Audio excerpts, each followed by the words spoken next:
Hello, everyone. Welcome to the Chinese Mom in Business Club, the Queen Bee interview. My name is xiaofang.sutton, and I am one of the co-founders. As you know, our mission is to inspire Chinese moms all over the world to fulfill their potential, most importantly, to enjoy themselves and be happy along the way. With this in mind, we have created the Queen Bee interview, and each episode, we invite a successful mom to share her story. Today's guest is very special to me. We have been friends for over 10 years, and we catch her in one of her most important phases of her life. And she became a mom to a very beautiful baby girl last year, and she have embarked on a new phase of her career and becomes the COO of SRE London, a London-based asset management company. So I'm very excited to catch up with her. Welcome, Jia. Hello, Fang. Hi, Sally. Hello, thank you for Hi, joining everyone. us.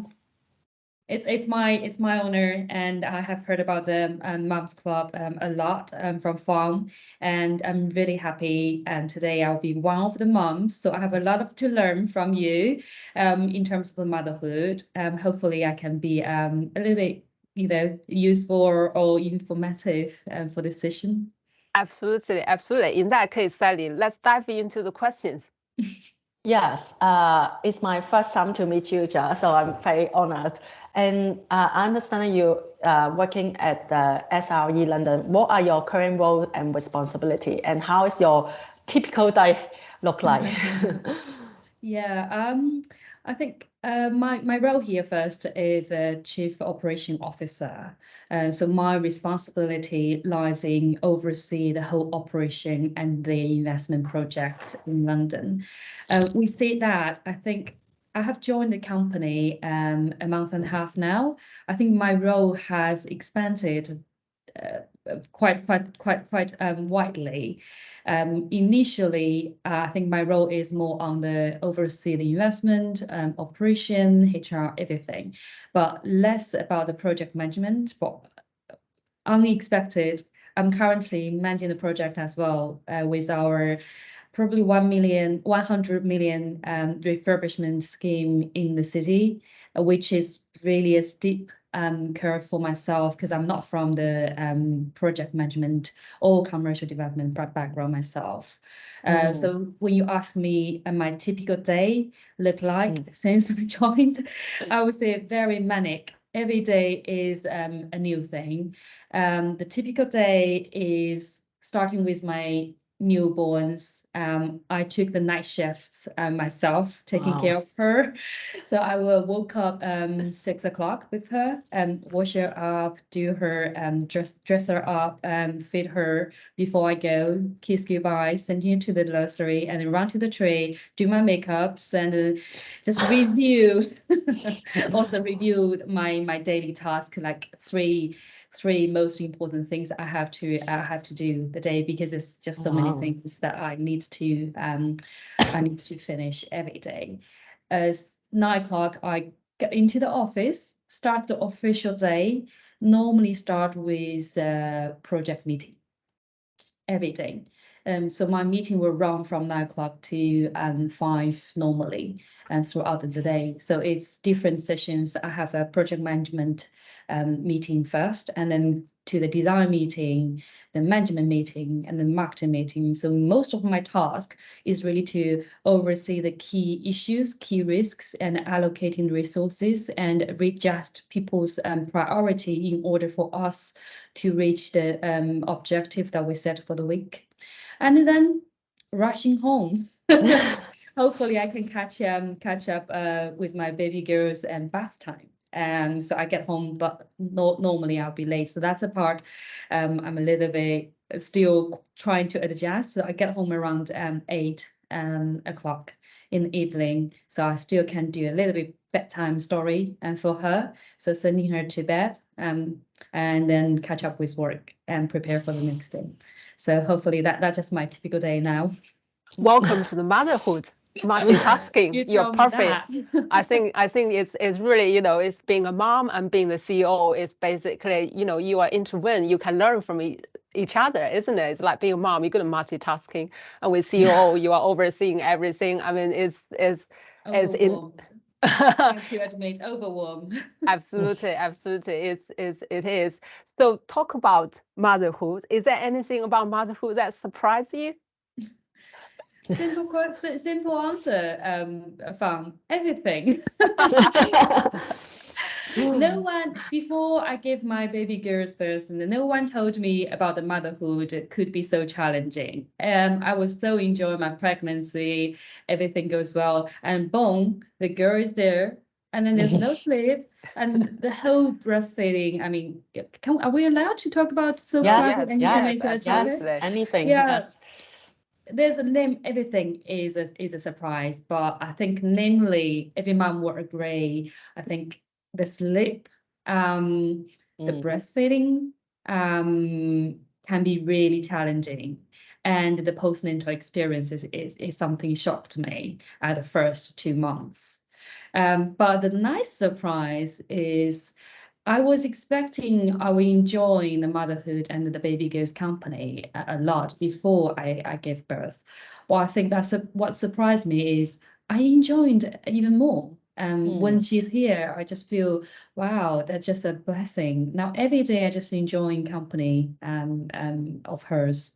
I just feel that's something until you have a baby girl holding there yourself, you won't understand the feeling of that satisfaction and the happiness that the little one will bring to you.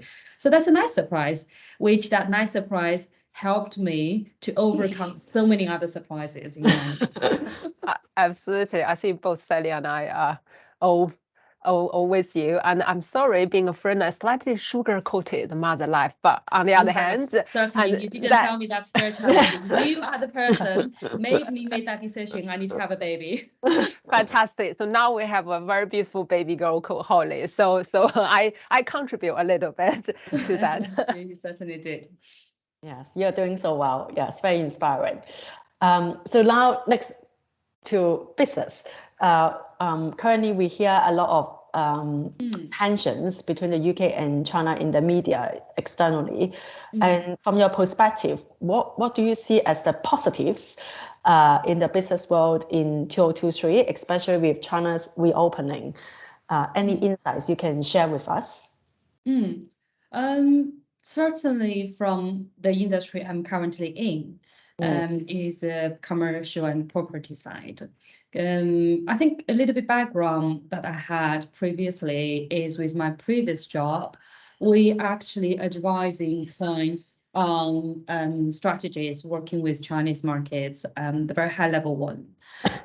We worked with a lot of industry on the chairman level and C level, advising China's strategy, which we felt this is a very funny and challenging era.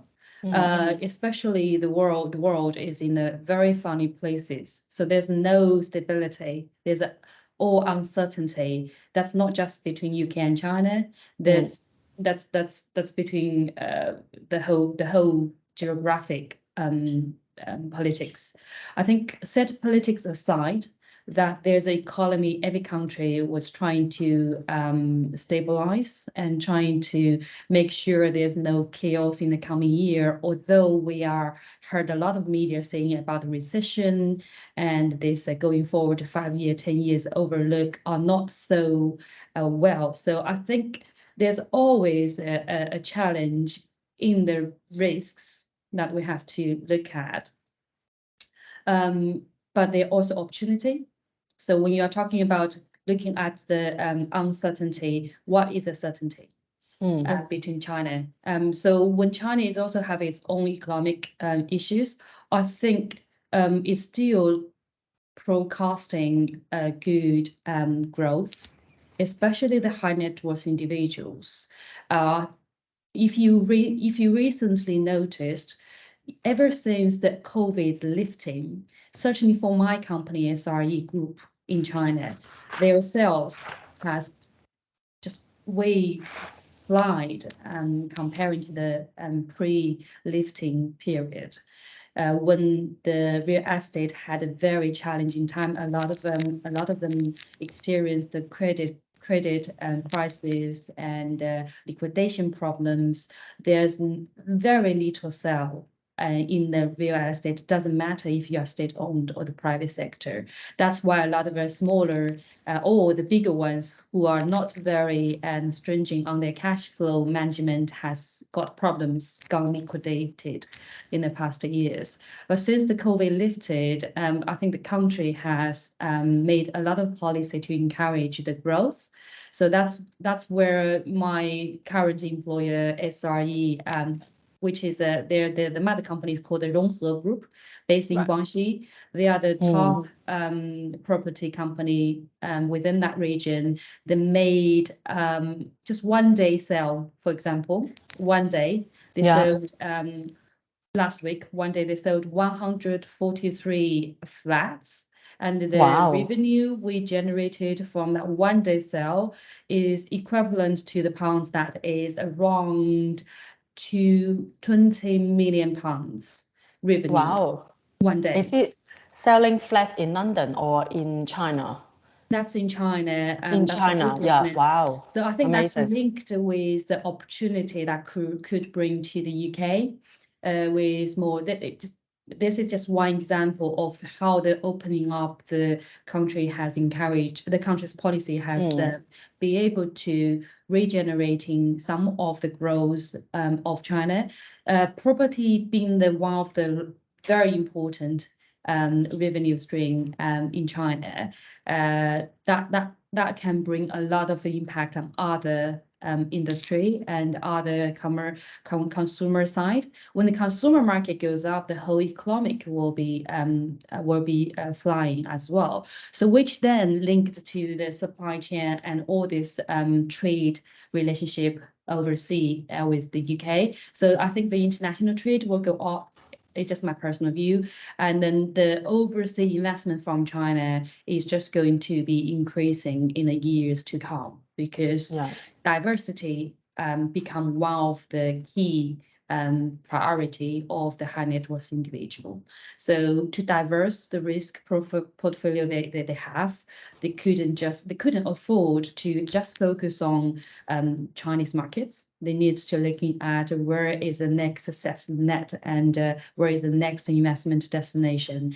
UK and London particularly, although there's uncertainty, but still considered to be the next destination, one of the top option for the high net worth individuals. And that's why my company, although other countries' investor probably has put or hold their investment in London, unlike us, SRE actually are increasing the investment and has been putting capital for the future project as well. So we're currently looking to develop the current project, but at the same time, simultaneously, we have a second project and a third project aligned in our pipeline to increase our exposure in London. So answer your question previously, Sally, we currently are not selling the flats in London. The current strategy we have is more core or value add opportunity in commercial industry with a potential to develop some residential. That's opportunistic, depend on what investment opportunity we can find. Then we will decide whether we invest or not. Amazing, very positive. I'm very positive about our future. Thank you. I know it's nice to basically to hear some kind of very positive voice, isn't it? Particularly when you read the media and the newspaper, is very much focused on the negative side of the things. Yeah, I think negatives are there. They're facts, but then I think it's weighing your investment strategy and then weighing how you control the risks so you don't go wild. you don't spend money where unnecessary. So you spend money on the real opportunity, looking at the outlook of the next 5 or 10 years. So if you expanding the timeline to 5 or 10 years, then you will know where you are going. Then you controlling your risk. So you don't go into something blindly. Fantastic. So hopefully that's going to be very helpful to all our moms who are actually in the investment, whether your personal investment or business investment. We touch on a little bit on your typical day. It's already quite a full-on, overwhelmed day. And then so obviously I'm going to ask about the self-care routine, because obviously we are mom, but we are also ourselves. So how's your self-care routine? Have you squeezed any time to do that? That's a real good question. I thought I haven't done well in these areas, which I shall learn from Fang. I think you've done fantastic of self-caring and routine yourself. For me, I just feel the past year has been full on because I was on my own. I didn't mention I had a little complication postnatal. So it took me longer time to recover. That was quite a panicking 3 months for myself. Talking about self-care, I think I spent quite a lot of time there to meditate, just to tell myself, if that's the case, let's think about the worst, let's hope for the best, things like that. So that kept me going. And then I was on my own raising my little Holly for several months. So you just keep going with this meditate on my mind. It's more like talking to yourself. Let's just keep going and keep calm and then breathe. One technique I did keep do quite well through my pregnancy, postnatal up to now is breathing and technique I'm practicing. That's amazing. I think that's deep breathing with this thoughtful kind of a mind of bringing the positive energy to yourself and tell yourself to get rid of the negative, whatever it is.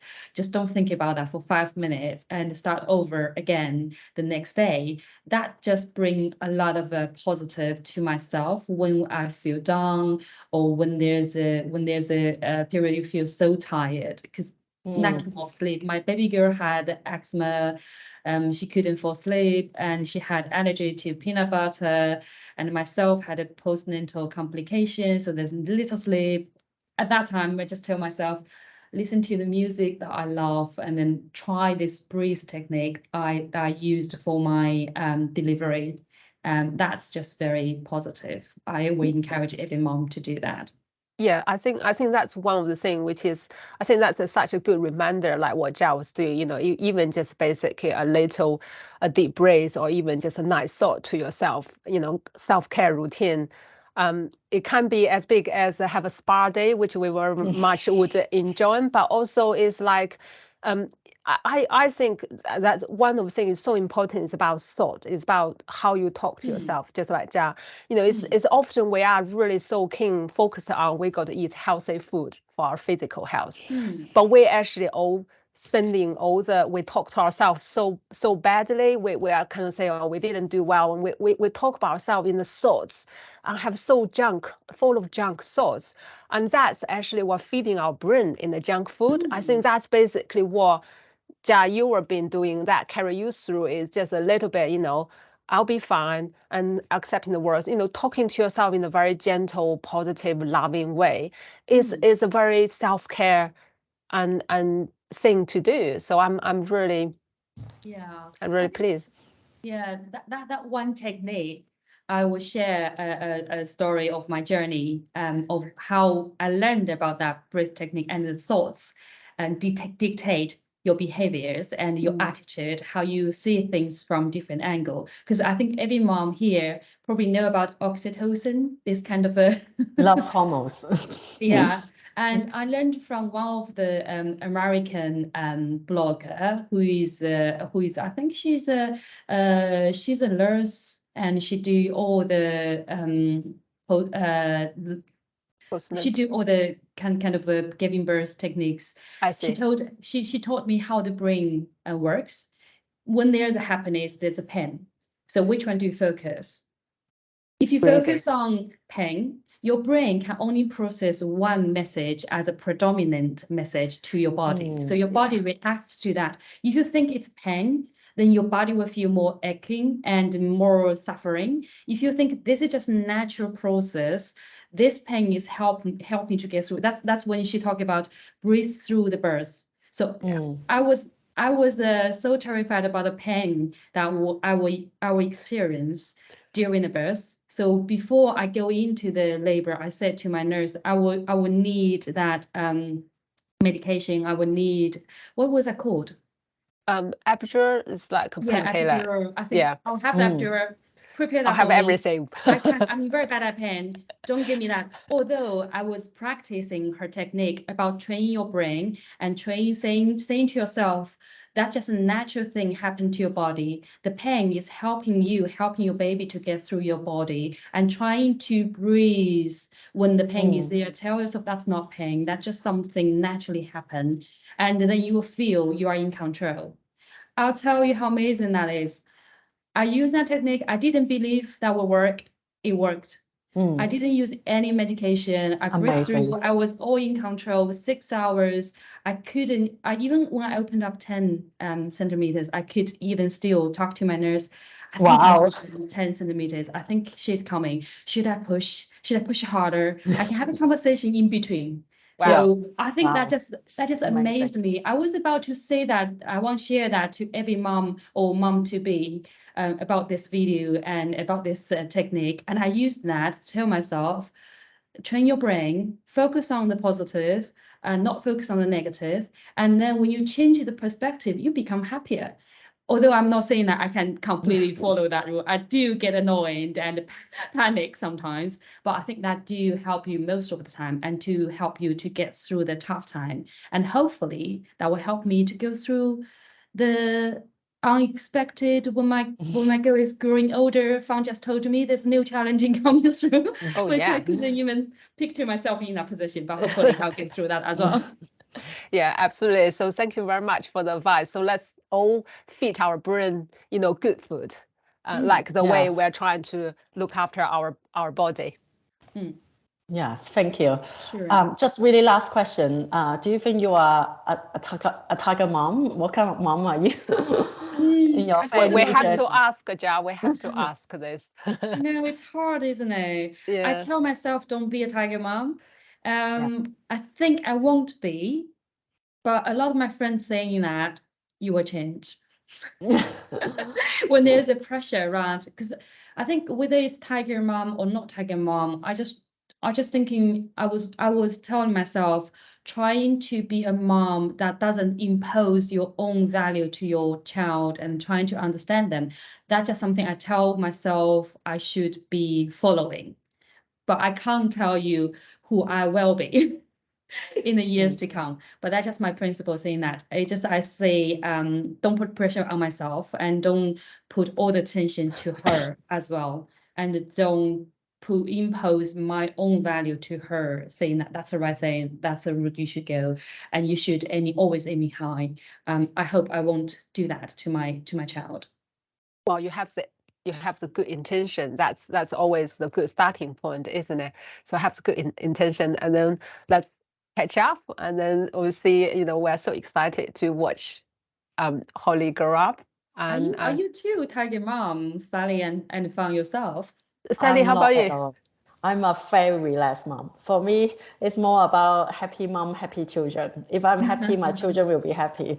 So I'm maybe too relaxed sometimes. It's my husband who is very disciplined. So I think we make a good team, balance, not too extreme on both ends. I definitely think, Jia, I'm with you. I'm mentally really don't want to be, because that's where I was being educated by my parents, and it's very got to be the top class and stuff. So I was very, very intentionally, that's not the thing I wanted to be. But I have to say, because you were conditioned in that education system in China, where we come from, our parents how educated, you do see yourself unconsciously. You know, for example, if you see other children done really well on the music, you feel like, right, how should I do it? So I do see myself have that unconsciously, that kind of urge. And then the difficult thing is you watch yourself the urge and then not doing it, not basically adding that pressure, like Jia, like we say, transfer that kind of what I want to them. Because what I'm telling you, my oldest Coco, it doesn't really work with her. So I can see myself say, okay, let's, we can practice the guitar, let's do this and let's do that. She would just say, Mommy, it's not you. I wanted to do this, but it's not, I don't want it to practice during holiday. I want to relax.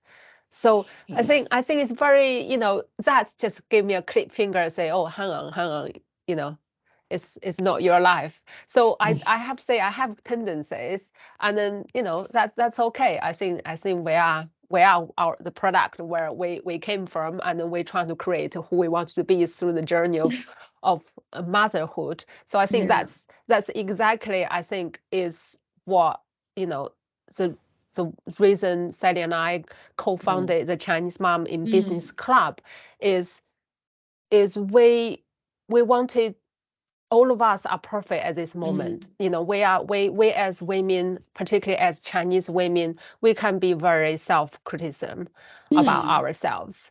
And so that's basically here. We wanted to create an environment, and through the story like you, to say we are who we are, and then we have all good intentions. We have every day have opportunity to actually create, to be what we wanted to be to our children, obviously the most important thing, and then to our husbands, and also to the business you're working in. So every day is a new environment for us to basically, you can just basically step out and then trying to be who you want to be, isn't it? You can't actually create every day, say, I want to be a calm mom. And today, Romy screaming, that's opportunities for me to be calm, to exercise the calm. So I think this is all the challenge becoming a very welcoming kind of thing for us, rather than a depressing trigger, because without the challenges our children bring us, we can't experience the thing like we want to be a calm and loving mother. So I think it's a process for all of us, but with the story like you, and we're sharing the story, to telling us we're all in the process. And then, but most importantly is, in the process, let's love ourselves. Let's just say, we're perfect as we are. We're continually. Yeah, I think so. I think, Fang, you have elaborated really well for me. I think that's exactly the situation where you say we have more like a peer pressure.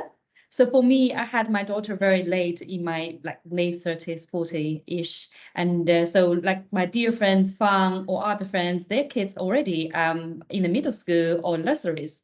Tell me about the pressure. I have my Holly, and the other day my friend called me saying that, have you registered the reception for her? Have you registered the middle school for her? The one is very good by what one, not college. You have to get there. And she told me all the story about how she get into that school by give extra trainings to her little one when she's in nursery. She will then train her girl when the girl is back to the nursery to teach her about some techniques about. I say, oh my gosh. Am I a lazy mother?